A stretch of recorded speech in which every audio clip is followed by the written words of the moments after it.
যারা ট্যাগ করেছেন এনসিপিআই তে গিয়েছেন তাদের বিরুদ্ধে একটা পিটিশন ফাইল করলেন। হ্যাঁ, আমি আজকে এসেছিলাম, আপনারা জানেন 15 তারিখ আমাকে একটা চিঠি দেওয়া হয়েছিল। আমাকে যেহেতু এনফোর্সমেন্ট ডিরেক্টরেট কলকাতায় তলব করেছিল, আমি উপস্থিত হতে পারিনি। পরে আমি বাড়িতে গিয়ে মেল পেয়েছি এবং তারপর স্পিকারের অফিসের সাথে আমার কথা হয়। আমি অনুরোধ করেছিলাম আমাকে একদিন দুদিন আগে জানালে আমি নিজে সশরীরে উপস্থিত থাকবো। আমি পরশুদিন ওনার অফিস থেকে মেল পেয়েছি, আমি আজকে এসেছি এবং বিস্তারিত প্রায় 1 ঘন্টা আমাদের কথা হয়েছে। আমি লোকসভার তৃণমূলের দলনেতা হিসেবে পৃথকভাবে 20টা ডিসকোয়ালিফিকেশন পিটিশন আজকে মুভ করেছি। তারা তৃণমূল কংগ্রেসের প্রতীক চিহ্নে নির্বাচিত হয়ে এনসিপিআই নামক একটা দল, যার কথা কোনোদিন আজ পর্যন্ত কেউ শোনেনি, সেই দলে যারা নাম লিখিয়েছে বিজেপির থেকে অর্থের বিনিময়ে এবং নিজেদের পিঠ বাঁচানোর কারণে, তাদের প্রত্যেকের বিরুদ্ধে আমরা ডিসকোয়ালিফিকেশন পিটিশন মুভ করেছি। আমার সাথে আজকে সম্মানীয় সৌগত রায়, কল্যাণ বন্দ্যোপাধ্যায়, মহুয়া মৈত্র ছিল। আমরা 4 জন স্পিকারের সাথে দেখা করেছি এবং আমরা আমাদের কেস খুব স্পষ্টভাবে রেখেছি।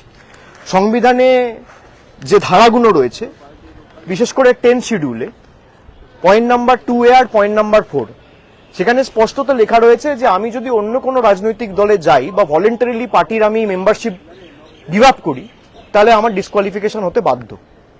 তো আমি যদি তৃণমূল ছেড়ে এনসিপিআই চলে যাই, যেটা তারা দাবি করছে, তার মানে তারা তৃণমূলের সদস্য আর নয়। তাহলে তৃণমূলের সদস্য পদ যদি চলে যায়, এমনি ডিসকোয়ালিফিকেশন হবে।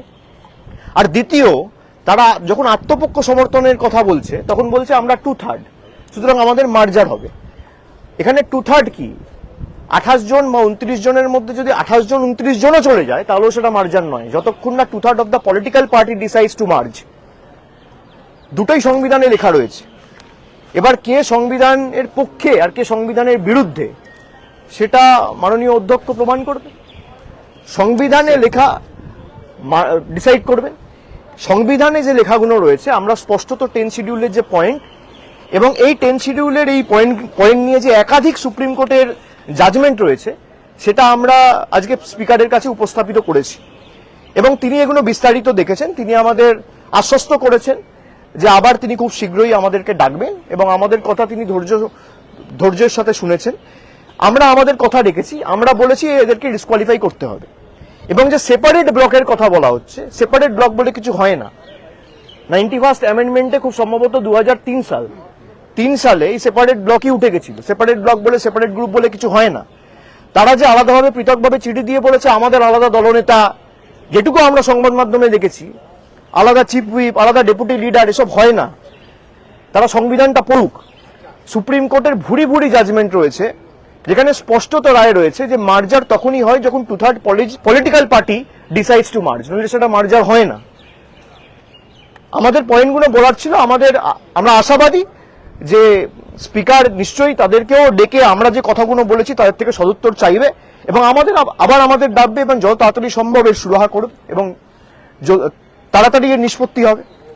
আপনার চার্টার্ড ফ্লাইটে আসা নিয়ে একটা নতুন বিতর্ক তৈরি হয়েছে। কুণাল ঘোষ তিনি বলেছেন যে তিনি এটা সমর্থন করেন, কিন্তু নতুন বিতর্ক যদি আপনি যারা বলছেন আমি কিসে আসছি, কিসে যাচ্ছি, কোত্থেকে নামছি, তারা যদি লিখিত দিয়ে দেয়, অভিষেক বন্দ্যোপাধ্যায় ইকোনমি ক্লাস যাবে, আমার পাশের সিটে যদি কেউ বসে, যেটা আমার সাথে অনেকবার হয়েছে, আমার লিগাল ওপিনিয়ন নিয়ে এটা করা। কুণাল ঘোষ আমার সহকর্মী, সে যদি আমার বিরুদ্ধে বলে আমি তার বিরুদ্ধে বলবো না।